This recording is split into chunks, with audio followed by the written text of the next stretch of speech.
वंदे को मातरम परिजनों, मैं राजस्थान से आपकी अपनी माँ मधुरा हूँ। परिजनों, जिस मेवाड़ की धरती से मैं आती हूँ वो कभी भी कसाईयों के अधीन नहीं रही। उस समय भी नहीं रही जब पूरे अखंड भारतवर्ष पर कसाईयों का कब्जा था।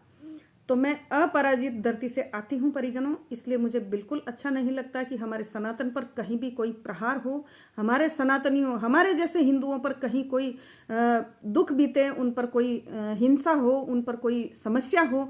ये हम नहीं चाहना तो दूर की बात है, हम सह भी नहीं सकते हैं। परिजनों, हमारी ही मेवाड़ की धरती पर भीलवाड़ा जिला में एक गांव पड़ता है रूपपुरा।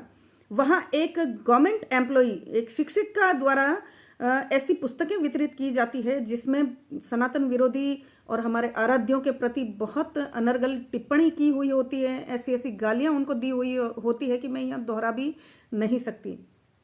परिजनों में बाहर दौरे पे थी और मेरी सिटी से कुछ अच्छे सनातनियों ने मुझे कॉल किए कि दीदी ऐसी बात हो रही है।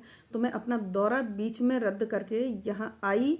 इस पूरे मामले को पूरा मैंने जाना समझा और वो पुस्तिका भी मैंने मंगाई है। तात्कालिक रूप से तो मुझे उपलब्ध नहीं हुई है पर हो जाएगी।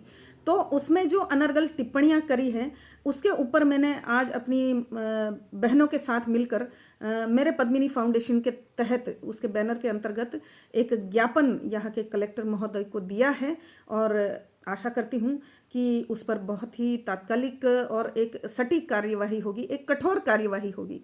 और विधर्मियों और भ्रष्टों को मैं ये संदेश देना चाहती हूँ कि अब सपने पालना छोड़ दो कि तुम भारत को अपने कब्जे में कर सकते हो, अपने अंकुश में ले सकते हो या इस पर वापस स्थापित हो सकते हो। क्योंकि मेरे भाई बेटे और मेरे बेटे बेटियां और मेरे सारे जो जितने भी सनातनी, जो विशुद्ध पवित्र सनातनी हैं, वो सब जाग चुके हैं और आज भी तुम पर 4-5 के अनुपात में तो वो हैं।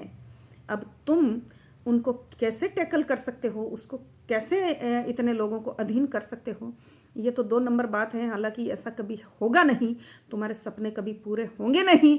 तुम ये सपने यदि नहीं अपने आप इनको जागोगे इनसे, तो तुम्हारे सपने तुम्हारी आंखों में हम मार देंगे। इसलिए सुधर जाओ, नए मोर्चे मत खड़े करो, क्योंकि हम सरलता से तो अपना कुछ भी तुम लोगों को नहीं सौंपेंगे। ये बात कान खोलकर और दीवार पर लिख कर रख लो विधर्मियों। इसलिए चुप हो जाओ, शांत हो जाओ। यहाँ रहने को मिल रहा है या खाने पहनने को मिल रहा है, उसी में संतुष्ट रहो।